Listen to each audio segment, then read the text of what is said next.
Pues buenas tardes a todos los que nos acompañáis en esta estupenda tarde de otoño, casi primavera. De verdad, doble agradecimiento porque entendemos que es complicado en esta ciudad y con estas calles y con el tráfico que estéis. Tengo el placer de presentar esta mesa de salud digital, que es la primera que hacemos, pero no va a ser la última, en el marco de, asumiendo que en la sociedad digital este es un problema que realmente tenemos cada vez más claro. Nosotros asumimos científicamente, porque es el enfoque que vamos a trabajar aquí esta tarde, un enfoque científico, que hay un continuo online-offline y que ahí no trabajamos científicamente entre los extremos ni de la tecnofilia ni de la tecnofobia. Y trabajamos con multiabordaje. Trabajamos con multiabordaje desde varios enfoques, desde varias perspectivas y teniendo en cuenta distintos agentes sociales y distintos entornos, el de las fuerzas de orden público, el de la familia, el de la educación, etcétera, ¿no? Y trabajamos en el marco del programa Segovia One Health, que une medio ambiente y salud, y dentro de salud humana, pues un eje fundamental que es la salud digital, que hoy abordaremos.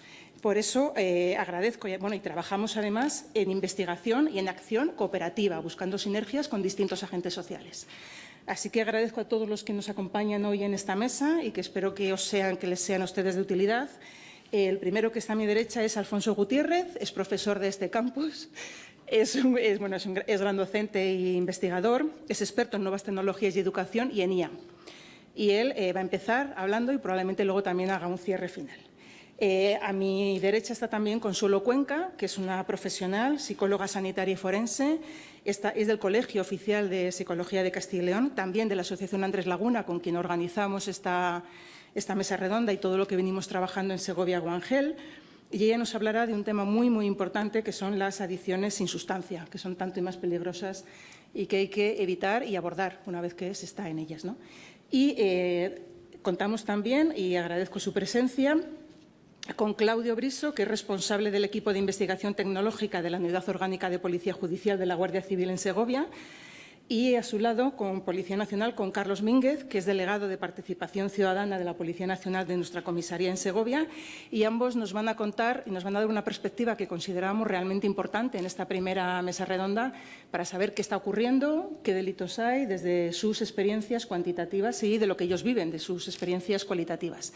Porque lo que nos importa realmente es hacer un buen diagnóstico científico para, a partir de lo que está ocurriendo, nos guste o nos disguste, pues intentar abordar y mejorar por el bien común, que es lo que nos trae. Por eso les decía que esta va a ser la primera mesa redonda, pero no la última, y que esta universidad es la casa de todos y todos estamos invitados a colaborar. Por eso nos acompaña también, y cierro ya con nuestro otro participante, Pablo Marinero, que es especialista en privacidad digital, que está en la campaña de Escuela Saludable y que algunos de ustedes le conocerán o le podrán conocer porque ya nos lo dirá él, pero van por distintos centros educativos para intentar trabajar o abordar el abuso, porque aquí vamos a ver el uso y el abuso para intentar trabajar el abuso de las pantallas en el proceso cognitivo, porque las cosas bien utilizadas son eficientes, pero cuando abusamos, como todo, pues son riesgos que hay que conocer y evitar, ¿no? Y cuando están, pues abordar. Así que muchísimas gracias a todos por estar con nosotros. Esperamos de verdad que les sea útil la jornada. Van a intervenir seguidos si les parece y ya al final hacemos todas las preguntas que quieran sin ningún límite, bueno, salvo el sentido común, claro, y la ciencia. Pues muchísimas gracias a todos por estar con nosotros y a los que estáis. Empieza si quieres, Alfonso, cuando... Gracias a todos por estar aquí presentes en esta tarde tan poco agradable meteorológicamente hablando. Esperemos que se compense con el interés que podamos despertar. Y gracias, Ana Teresa, por invitarme a participar aquí. Yo dije que iba a hablar de algo que se llama educación mediática, competencia digital, alfabetización digital, educomunicación, pero centrada en la era en la que estamos, en la era de la IA. Igual que la educación no puede ser igual en el siglo XIII que en el XXVI, evidentemente la alfabetización del tipo que sea tiene que adaptarse a las circunstancias de la sociedad en la que prepara y para la que dice preparar. Tampoco es nada nuevo esto de la educación mediática y la preocupación por los medios de comunicación. En 1982, cuando ya había surgido cierta preocupación en los entornos académicos sobre la influencia que se consideraba sobre todo negativa de la televisión, la UNESCO convocó a una serie de expertos en Alemania donde concluyeron que, dada la importancia que tenían los medios de comunicación, los sistemas políticos y educacionales tenían que tomar cartas en el asunto y que también los padres, las familias, la escuela deberían abordar eso que en inglés se llama Media Education y aquí se traducía como educación para los medios, luego ya se llama educación mediática, luego ha venido la Unión Europea y ha dicho que era competencia digital. Algunos no consideran la educación mediática como parte de la educación de la competencia digital. Hay 3 sustantivos en educación que se utilizan, que son educación, competencia y alfabetización, con todos los adjetivos que tenéis ahí relacionados con los medios de comunicación tradicionales, con las nuevas tecnologías, con Internet. Yo suelo hablar de formación básica en TIC y medios para evitar confusiones, pero vamos, hay claras diferencias que vamos a decir muy de pasada aquí, porque tampoco creo que interese demasiado, simplemente para poner de manifiesto la variedad metodológica y, por lo tanto, confusión metodológica que hay. La Unión Europea habla más de competencia y la UNESCO habla más de alfabetización, que hay una ligera diferencia. La alfabetización se entiende más como derecho universal y la competencia tiene ese sentido, como la palabra indica, de competir con otras potencias, con otros países, con otros bloques en productividad y en hegemonía, en definitiva. Bueno, yo me voy a referir muy rápidamente, como digo, a lo que sería lo que yo llamo educación mediática, que muchas veces se centra tan solo en los contenidos instrumentales, sobre todo todos los que defienden la terminología relacionada con competencia digital. Parece que digital es saber manejar dispositivos y aplicaciones, programas, ¿no? Mientras que cuando se habla de medios se entiende más una reflexión crítica sobre la importancia, la trascendencia de los medios en nuestra sociedad, la influencia en los jóvenes. En definitiva, es la vieja diferencia entre enseñar algo y educar a alguien, ¿no? Aquí defenderíamos más la educación y vamos a hablar de cuáles serían esos aspectos clave o contenidos críticos reflexivos que yo resumo aquí. Hay varios estudios que enumeran ya desde el siglo pasado lo que serían las competencias básicas, se dice ahora, y los contenidos mínimos, se decía antes, de educación para los medios.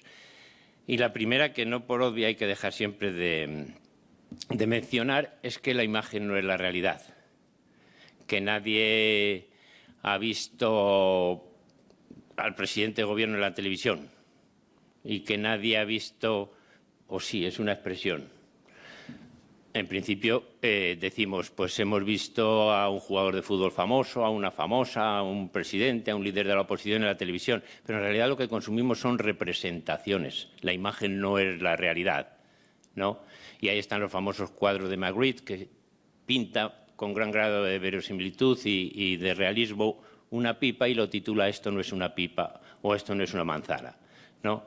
Eso en la era de la inteligencia artificial, cuando la manzana ni siquiera tiene que ser una fotografía de la manzana, sino que se puede generar a partir de una orden verbal o un prompt, es más importante que nunca. Ahora más que nunca la imagen no es la realidad, aunque el que la crea trate de representar lo más fielmente la realidad, pero siempre se van a traslucir sus intereses económicos, ideológicos. Bueno, la objetividad se defendía como un ideal periodístico. Yo no sé si eso se sigue defendiendo o ahora los periódicos o los medios no les importan estar alineados con determinada ideología y cualquiera que trabaje ahí no necesita censura porque la autocensura es suficiente si quiere conservar el trabajo. Ya se decía, ya lo decía la UNESCO el siglo pasado, y los medios son importantes agentes de educación informal. Me da lo mismo decir los medios que ahora las redes sociales, que lo que serán los agentes IA, a partir de 2 o 3 años o el año que viene ya puede. Siempre hay una influencia que compite con lo que son otros agentes educativos como la familia o la escuela. Y el papel que nos queda a nosotros, si antes con los medios de comunicación tradicionales las audiencias eran los productos que los medios vendían a los anunciantes, ahora somos los números que deciden la popularidad de una red social, que deciden no solo las decisiones humanas, sino el comportamiento de los algoritmos. Si hay tanta basura en las redes sociales es porque la basura está demostrado que genera más clics y visitas que las noticias serias. Entonces el algoritmo automáticamente multiplica y reenvía más eso. Harari, un filósofo, historiador israelí que anda por todos los platos de televisión del mundo haciendo publicidad de su último libro, Nexus, dice que allá con la inteligencia artificial ni siquiera puede echarse la culpa a los humanos de lo que circula por ahí porque lo deciden los algoritmos más allá de la voluntad de los propios humanos y que algunos responsables de redes sociales ni siquiera pueden controlar los contenidos que ahí aparecen. Sí podrían, pero bueno. Como digo, ya contempla la UNESCO, habla de alfabetización mediática e informacional como término contenedor para referirse a esta formación básica en TIC y medias que todos necesitamos. Y la Unión Europea ha adoptado la terminología de alfabetización de competencia digital. En ambas se incluye ya lo que sería la alfabetización en IA, ¿no? En 2020, en 2020, 2 años antes de que en 2022, en noviembre, apareciese el ChatGPT 3.5, que es el que más ha popularizado la inteligencia artificial generativa, ya la UNESCO recomendó a los Estados, como veis, la introducción de la inteligencia artificial en las aulas. Introducción que dice que no solo como recursos didácticos, como herramientas, sino que había que aprender, estudiar algo de la IA y, sobre todo, lo más importante que he subrayado yo ahí, para preparar a los jóvenes para la vida, ¿no? Se contemplan los contenidos básicos ahí y no solo en los documentos oficiales. Esta es una de las últimas órdenes ejecutivas que Donald Trump ha firmado, diciendo que en todos los centros educativos hay que incluir la inteligencia artificial. Como veis, este hombre tampoco pregunta mucho. Y menos estos, ¿no? Los chinos ni siquiera lo dicen, pero empiezan a ponerlo. Arabia Saudí también está. Y claro, yo he llegado al momento que digo, ya, a ver si piensan todo lo que yo. Y dada la disparidad entre este tipo de gente y yo, digo, pues a ver si es que lo que hay detrás de todo esto es un interés de las Big Tech en captar clientes o en el mejor de los casos de preparar ciudadanos competentes para el futuro que puedan manejar la IA, ¿no? Evidentemente, para mí la IA es muy importante y debe estar en los programas educativos, pero no con este fin, no para servir a las grandes empresas tecnológicas. La importancia del Papa se ha resaltado hace muy poco por este señor que os sonará, que a la hora de explicar por qué ha adoptado el término de León XIV, dice que es que porque León XIII, su antecesor, a finales del siglo XVIII, protegió a las clases trabajadoras ante la llegada de la revolución industrial y las consecuencias negativas que podía tener las clases más bajas. Y que él iba a hacer lo mismo, esas son sus palabras textuales, que iba a hacer lo mismo con el tema de la inteligencia artificial, ¿no? Que caminábamos a un periodo histórico muy similar. Bueno, en definitiva, la alfabetización en IA, también vendría bien la alfabetización en IVA, ahora que hay que hacer la declaración de la renta. Pero bueno, la alfabetización en IA comprendería no solo el conocimiento y manejo, como decíamos, de programas y herramientas, unos contenidos instrumentales, también básicos y necesarios, por supuesto, pero sobre todo la reflexión sobre la trascendencia, la importancia, las implicaciones sociales, éticas y económicas de la inteligencia artificial en el presente y casi ya en el futuro. Aspectos clave. Yo no sé cuánto me queda. 7, vale. Definimos la inteligencia artificial.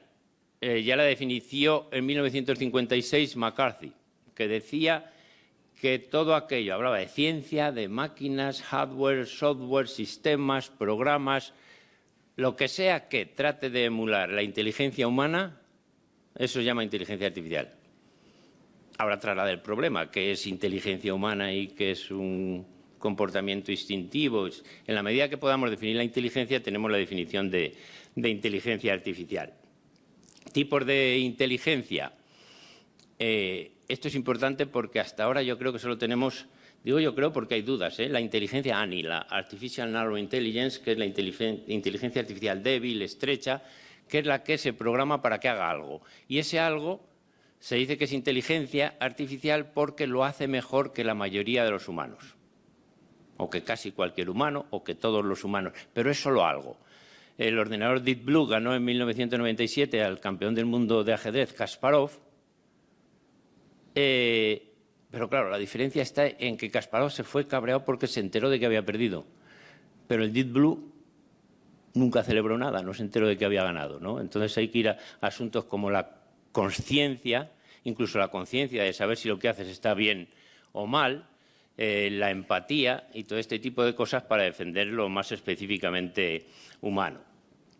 Bien, la inteligencia artificial general, la AI, es a la que dicen que estamos llegando, donde la inteligencia artificial haría la mayor parte de las cosas mejor que la mayor parte de los humanos. Ya la inteligencia artificial podría hacer varias cosas. Yo creo que ahí todavía no hemos llegado. No sé si luego eso se implementará en un robot humanoide o en un sistema de software, pero bien. Y luego estaría la superinteligencia o la ASI, que no sé si a lo mejor los más jóvenes llegan, pero bueno, no se los recomendaría tampoco.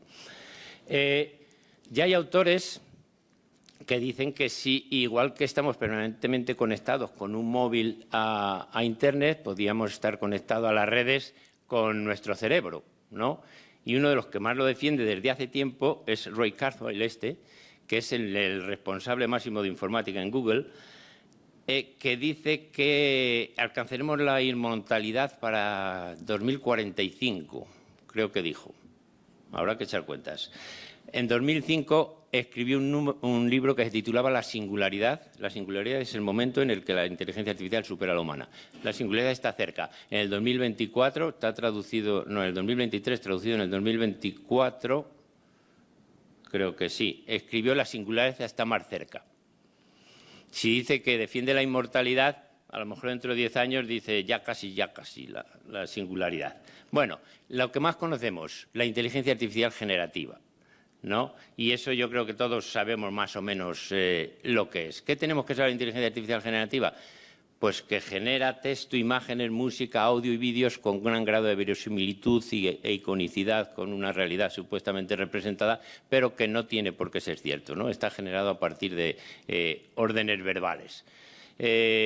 Aspectos. Hay gran variedad de aplicaciones para generar este tipo de producción verbal o audiovisual y todas están controladas por los Big Tech, las Big Tech. Hay un acrónimo que es GAFAM de Google, Apple, Facebook, Amazon y Microsoft. Y Microsoft, que lleva mucho tiempo imperando en el Nasdaq americano y siguen siendo los grandes propietarios de todos esos grandes modelos de lenguaje o Large Language Model, como ChatGPT, que es como se llaman estos programas. A nosotros nos interesan dos ideas fundamentales, que hay grandes intereses comerciales detrás de todo esto y cuando hay intereses comerciales, el que está vendiendo sandías nunca te va a decir que es mala. Y el que vende inteligencia artificial, pues evidentemente seguirá los mismos criterios. En 2023, en marzo de 2023, se reunieron un grupo numeroso de expertos y políticos advirtiendo de los peligros que podría acarrear un desarrollo de la inteligencia artificial, un desarrollo desenfrenado y no controlado. Firmaron los grandes responsables de las empresas tecnológicas y supuso el pistoletazo de salida de lo que ha sido la carrera desenfrenada por superar al contrario. Desde que dijeron que había que sujetarlos no han dejado de avanzar.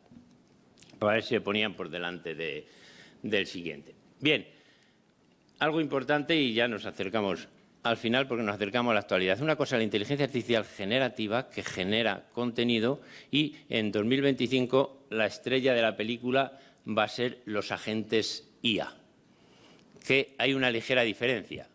El agente IA ya no solo te produce información, sino que te hace cosas.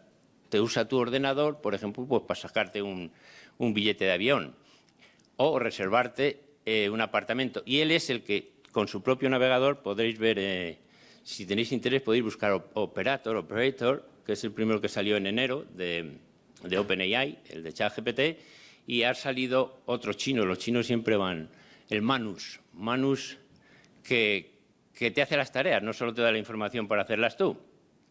Bien, esta inteligencia artificial, la gran diferencia es que mientras que la inteligencia artificial generativa reacciona a lo que tú le mandas, la IA agente ya acciona y tiene muchos comportamientos no programados que los programadores no deducen que sean de lo que ha aprendido la propia inteligencia y que incluso se habla de comportamientos que tratan de engañar al humano.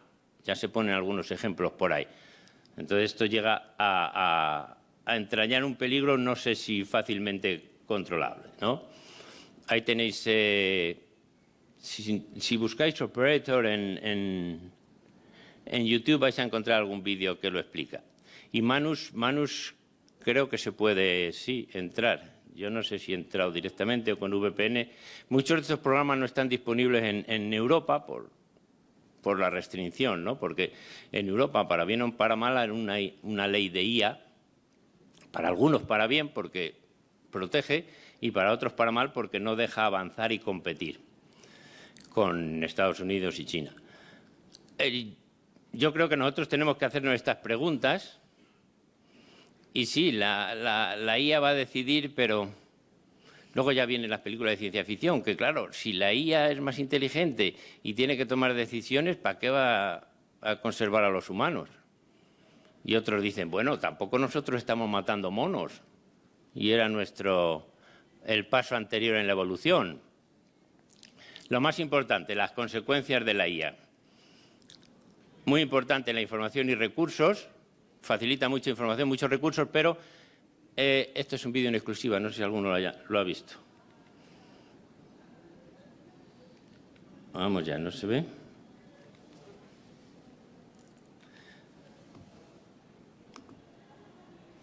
Esto se tenía que ver, salió ayer en el telediario. Bueno, se ha atacado por lo que sea. Es Netanyahu diciendo que ha ordenado el alto el fuego en todos los frentes y que ya está bien de víctimas y tal. Evidentemente, ojalá no fuese así, pero evidentemente es un deepfake, es falso y está hecho con su voz. Pero bueno, supongo que estará en Internet para que le interese buscarlo. Es un buen ejemplo de deepfake. Otro aspecto, seguridad y control. Aquí tenemos representantes de las fuerzas de seguridad que seguro que pueden hablar de las ventajas que tiene el utilizar la IA para recibir información y controlar los delitos. Pero claro, como ellos también a lo mejor dicen, si los delincuentes también utilizan la IA, ya estamos como el perro y el gato siempre, ¿no? Entonces, depende de quién la utilice, va a ser mejor o peor para la población. Y luego el uso bélico que se está haciendo de la IA ya, que depende de manos de quién caiga, ¿no? Ahí tenéis a los chinos. Y esto es de hace 10 días o por ahí. En defensa le interesa buscar hackers y drones y ya meterse en otro tipo de guerra. Todo esto ha hecho pensar que pueden acabar con la humanidad. Y esto es parte del documento que firmaron en 2023, ¿no? 2014, Stephen Hawking dijo que sí, que la inteligencia artificial era un invento muy interesante, pero que si no lo controlamos podía ser el último de la humanidad. Hay ideas para todos de expertos advirtiendo, unos diciendo que no es para tanto, otro que es controlable, otro que había que controlarlo. Al final, ¿la inteligencia amenaza a la humanidad? Hombre, pues Minsky decía que sí, que los robots serán el siguiente paso en la evolución. ¿Qué derecho tenemos nosotros a parar la evolución? Bueno, hay de todo. Aquí lo único que nos interesa es que sea lo que venga, se necesita una formación en TIC y medios porque la inteligencia artificial ya forma parte de nuestras vidas y necesitamos una educación mediática para ella. Y la pregunta sería si estamos educando para un mundo que ya no existe o estamos teniendo en cuenta las características de este mundo que tenemos aquí.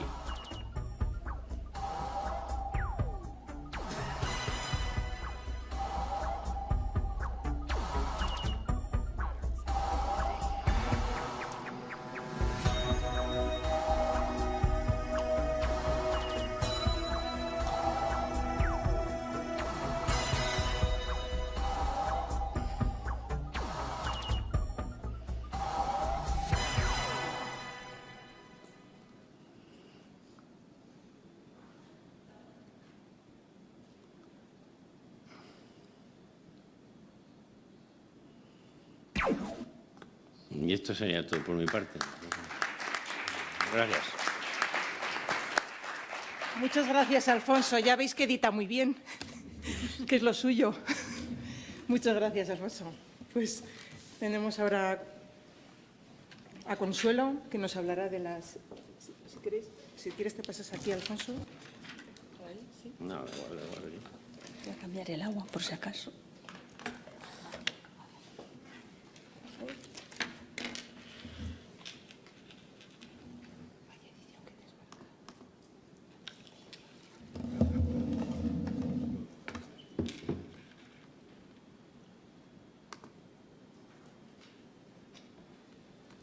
Vale, lo quería poner en grande, pero bueno.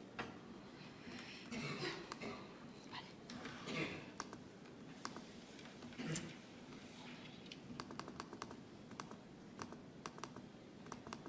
Vale. Bueno, yo a grosso modo les voy a comentar de forma muy sintetizada, porque si no, esto daría para muchas horas, no tenemos tiempo, estamos muy ajustados de los tiempos y demás. Principalmente les voy a hablar de cómo afrontar un poquito y cómo evitar muchas veces esas adicciones sin sustancia. Vamos a contextualizarlo un poquito y, bueno, luego pues me hacen las preguntas pertinentes. Bien. La adicción con o sin sustancia o comportamentales, como normalmente los solemos llamar, pues tanto unas como otras van a producirnos una serie de cambios cognitivos, es decir, nuestros pensamientos, nuestras motivaciones, hay cambios en nuestras emociones, hay efectos fisiológicos, motores, es decir, en conducta, por decirlo de alguna manera. Esa pérdida de control, esa intoxicación, da igual que sea una sustancia química, como muchas veces esa conexión digital que tenemos, y también hay una tolerancia, un síndrome de abstinencia, y eso nos va a afectar en todas las áreas de la vida, a nivel familiar, a nivel personal, a nivel social, en el rendimiento académico, en el trabajo, ¿no? Los estudios nos vienen diciendo que existen unas semejanzas entre las adicciones con sustancias y conductuales, ¿no? Hay una misma o muy similar clínica, fenomenología, la historia, la comorbilidad, es decir, muchas veces se comparten con distintos trastornos, hay una tolerancia, una abstinencia, muchas veces hay una predisposición genética y los circuitos neurológicos, los sistemas de recompensa también son compartidos en ambos tipos de adicciones, ¿no? Incluso las reacciones, las respuestas a los tratamientos. De forma general, si hacemos un vistazo a esta diapositiva, vemos que estamos muy conectados. Hay un estudio, bueno, simplemente para ver un poco cómo muchas veces utilizamos las redes, cómo principalmente es el YouTube, WhatsApp, TikTok, Instagram, y probablemente la mayoría de los adolescentes o gente muy joven el que utiliza TikTok. Cuando hablo de gente joven, incluso cerca de los 30, 40 años. Como vemos, muchas veces los chavales, incluso para dormir, utilizan una tablet. Es decir, el uso de pantallas va a afectar, como vamos a ver a continuación, a todos los niveles. Es muy fácil hacer compras compulsivas a través del entorno digital, incluso las competencias con los videojuegos, de forma presencial o incluso de forma mixta online, el trastorno muchas veces del juego patológico o el consumo exagerado de pornografía. Empezamos las adicciones comportamentales de forma muy simple. Son como hábitos que parecen inofensivos, pero bueno, poco a poco se van incrementando en frecuencia y en persistencia, y esa capacidad de producir placer, de alivio, es decir, voy a jugar un rato, voy a conectarme un poco a las redes sociales, me va comiendo el tiempo, me va comiendo la energía, me come el espacio y al final me van a interferir en mi vida diaria y lo que va a hacer es que me va a quitar de hacer otras cosas. Aparte, va a interferir muchas veces en el estudio, en las personas que están estudiando, o muchas veces en el trabajo. Voy a mirar el WhatsApp, el mensajito del WhatsApp, pipi, ¿no? La frecuencia, es decir, va a generar esa adicción, ¿vale? Y va a producir una dependencia tanto física como psicológica, ¿vale? Y entonces nos afectan las relaciones sociales. a mediodía estaba viendo el telediario de la generación muda, es decir, los chavales se relacionan, están sentados y a través de los móviles. No son capaces de comunicarse, es decir, no establecen la expresión verbal, el verbalizar lo que se piensa, lo que se siente, es muy importante en las interacciones sociales. Aparte que nos ayuda a estructurar los esquemas cognitivos y procesar la información. Bien, hay una pérdida de control conductual y eso, pues muchas veces también las consecuencias adversas, digamos que ponen una barrera, no las ven. Esto es como fumar mata, pues lo mismo, que lo vemos en la cajetilla, pero no le hacemos caso, ¿vale? Entonces, bueno, aparte vemos que a través de los distintos estudios esas semejanzas, tanto a nivel clínico como neurobiológico, en los trastornos adictivos, vemos que principalmente son personas más vulnerables y principalmente también cursan con trastornos mentales. Bien, de forma muy resumida he traído aquí un poco lo que es la neurobiología del sistema de recompensa. Lo que nos hace es liberar mucha dopamina, eso nos genera muchísimo placer, nos refuerza la conducta de consumir, pues da igual, cualquier conexión digital, las redes, internet, bueno, y vuelvo a repetir que esa reiteración al final se convierte en una disfunción y va a alterar el núcleo accumbens, la corteza prefrontal e incluso la amígdala. Esta almendrita que tenemos aquí, que es nuestro sistema de alarma, por decirlo de alguna manera. Entonces, eso va a dar lugar a un cambio de plasticidad neuronal que nos va a solicitar mayor tiempo de conexión, mayor tiempo de estancia y sobre todo el placer va reduciéndose, independientemente de los daños, ¿no? Afecta principalmente al procesamiento de información, a la codificación, a las recompensas, a esa motivación para seguir jugando, para seguir enganchado y sobre todo dificulta la impulsividad, es decir, el control de impulsos, ¿no? Se toman decisiones desacertadas porque, por ejemplo, en el juego póker online, por decirlo de alguna manera, con los microcréditos que hay, con las tarjetas, es muy fácil. Es decir, se demora la retención para no hacer esa conducta, ¿no? Y se minimizan los riesgos. Por lo tanto, siempre va a haber esa búsqueda compulsiva. Bueno, esto es un corte septal de los hemisferios cerebrales, en el que vemos muy bien cómo están afectadas las vías dopaminérgicas y serotoninérgicas, es decir, cómo altera las funciones de la recompensa, que es la motivación, la euforia, el placer, esa compulsión que muchas veces no puedo dejar de jugar o no puedo dejar de comprar, ¿no? Bueno, principalmente desde el DSM-5 pues, entendemos que los trastornos de adicción comportamental, pues principalmente hay varios, entre los que más destacan el trastorno por juego, tanto presencial, online o mixto, la adicción al sexo también, de forma presencial o mixta, el trastorno compulsivo por compras, un uso compulsivo muchas veces pues de Internet. Empiezas a navegar, pasan las horas, dejo de hacer cosas. El móvil, un problema que tiene muchísimo parte de la población, no se desenganchan, no se mantienen una relación interpersonal saludable, porque en la mesa simplemente muchas veces está presente el móvil, ¿no? Bueno, videojuegos, redes, no me quiero entretener en más, ¿no? La comorbilidad más frecuente con estos trastornos es el trastorno de pánico, la ansiedad, la depresión y las tentativas o ideaciones suicidas en casos extremos. Por ejemplo, ¿cuántos jóvenes hay que tiran de tarjeta y se gastan miles de dinero? Me estoy yendo al juego como a otro tipo de conductas, ¿no? Entonces, cuando no ven salidas, se bloquean y tienen esas ideaciones y en casos muy extremos, vuelvo a decir lo mismo, yo pertenezco a emergencias también y se ha atendido en algún caso alguna persona con estos problemas. Y muchas veces el trastorno antisocial, muchas veces incluso con las casas de apuestas, ¿no? De decir, les atacamos porque he perdido y demás. Bien, ¿Cuáles son los síntomas principales, ¿no? Pues ese craving, ese deseo, esa ansia de poder seguir jugando, de poder… Estoy hablando de juegos todos, no solamente juegos de azar, sino también videojuegos y otras características, ¿no?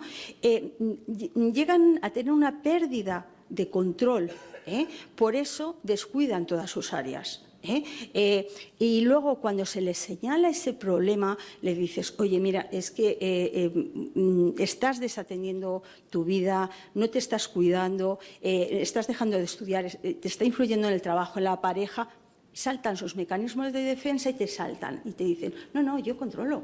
Si esto es pasajero, si es un ratito, el que yo coja 2 horas el móvil no quiere decir nada.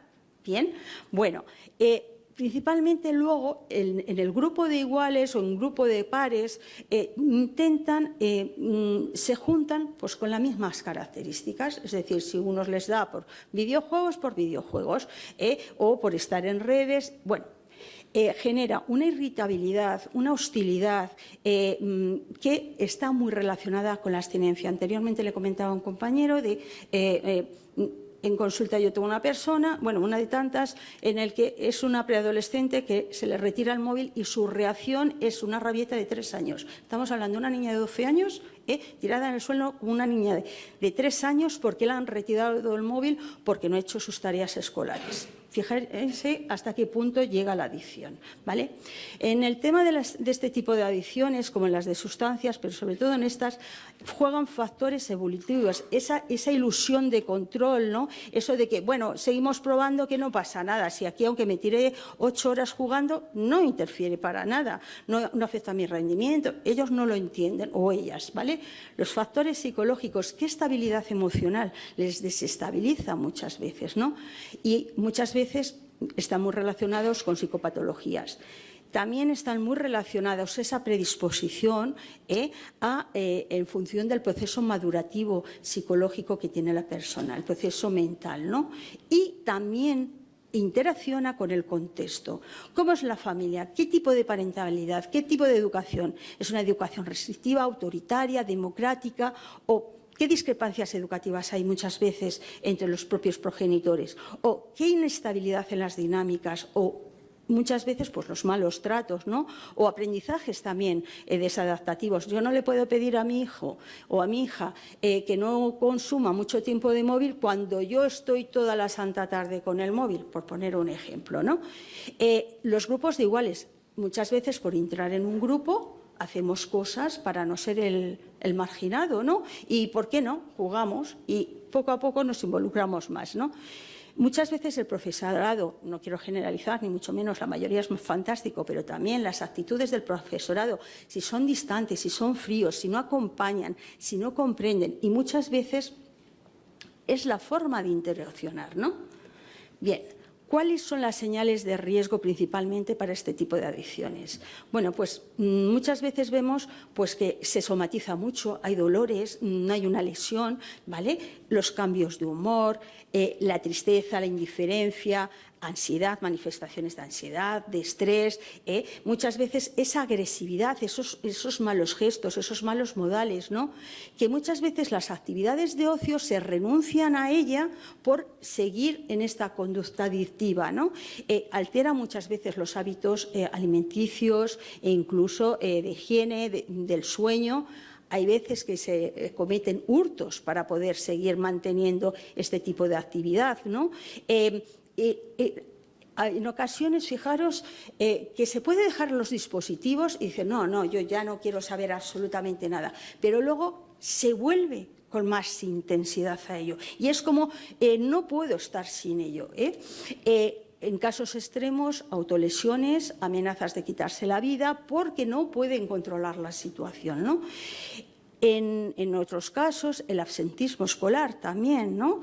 La disminución del rendimiento a la hora de estudiar, se pierde concentración, los tiempos de reacción son menores y, sobre todo, hay una pérdida de interés general, no solamente por él, sino por todas las personas, ¿bien?, de su entorno. Pero bueno, no todo es malo. vamos a ver que también tenemos unos factores de protección muy importantes. Pues a nivel social, muchas veces unos buenos amigos, una buena red social, los compañeros, los amigos, la familia.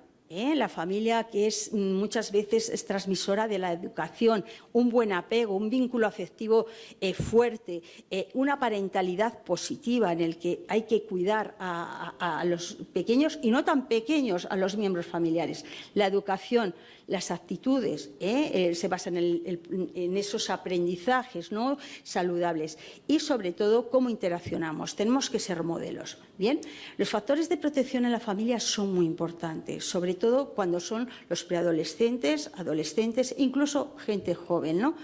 Un estilo educativo, normativo, negociador, que se pueda escuchar, que se pueda comprender al otro, es decir, en el que todo participe, que las opiniones se tengan en cuenta, que las tomas de decisiones importantes se participe también de ellas, ¿no? Fomentar la autonomía y la responsabilidad. Y esto muchas veces es evitando proteccionismos. El tiempo compartido en familia. Hay que tener tiempo para todo, para pareja, con los amigos, pero también para hacer actividades en conjunto en familia, ¿no? La comunicación asertiva. Es decir, yo no puedo soltar todo según me viene, sin filtro. No, hay que cuidar el lenguaje, hay que cuidar las expresiones, ¿no?, los hábitos saludables, ¿no?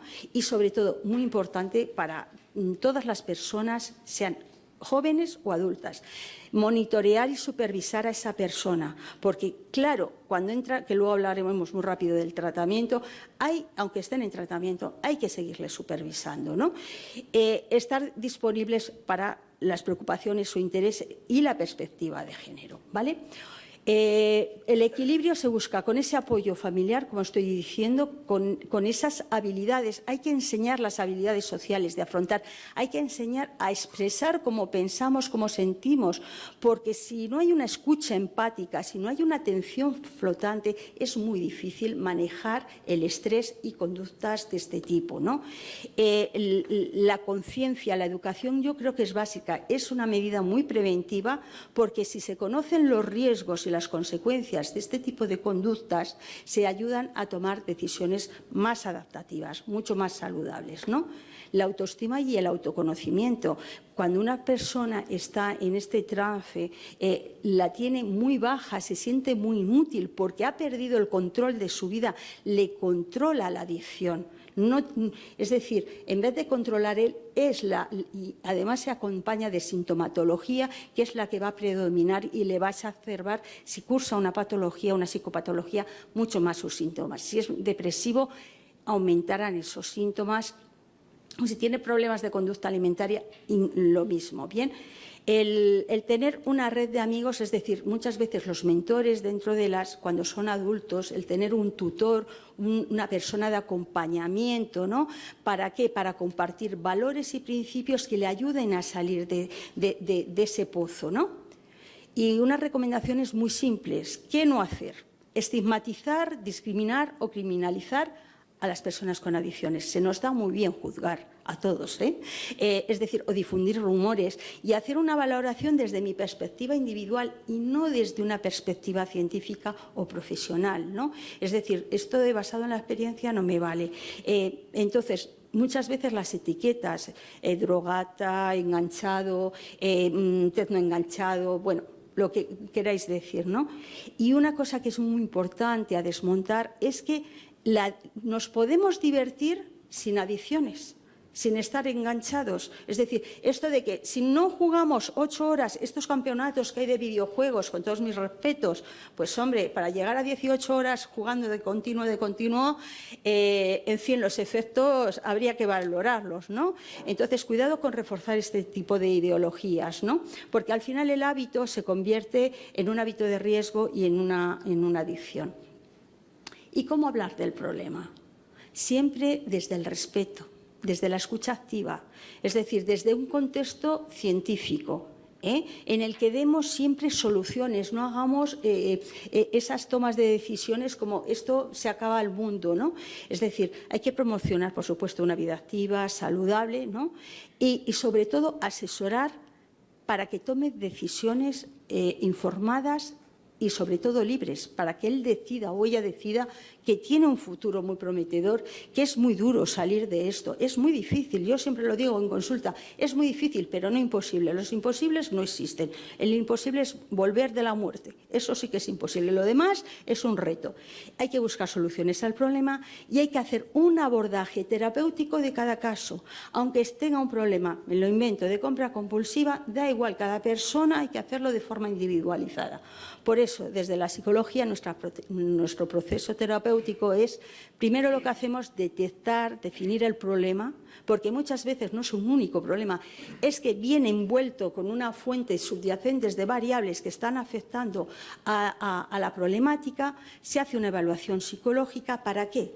Para definir muy bien el plan de trabajo, las sesiones que vamos a hacer y qué vamos a hacer en esas sesiones. En esa intervención, en el tiempo, que uno puede ser 20 sesiones, otro 15, otro, o incluso trabajar de forma multidisciplinar, incluso con el psiquiatra o con educadores y demás, y luego hacer un seguimiento al finalizar el tratamiento. Es decir, no hemos acabado, no te dejamos descolgados. ¿De acuerdo? Mire, desde el Colegio de Psicología de Castilla y León, unos compañeros han elaborado una pequeña guía que la pueden encontrar en Internet, la pueden encontrar en la propia web del colegio, sobre los menores y problemas con las TIC, y luego tenemos también una guía de apoyo al profesorado, ¿vale? Eso simplemente como un pincel. Hay muchísimas más, pero bueno, yo ofrezco lo que mejor conozco. Y espero ajustarme a tiempo. Muchísimas gracias. Perdón porque haya corrido mucho.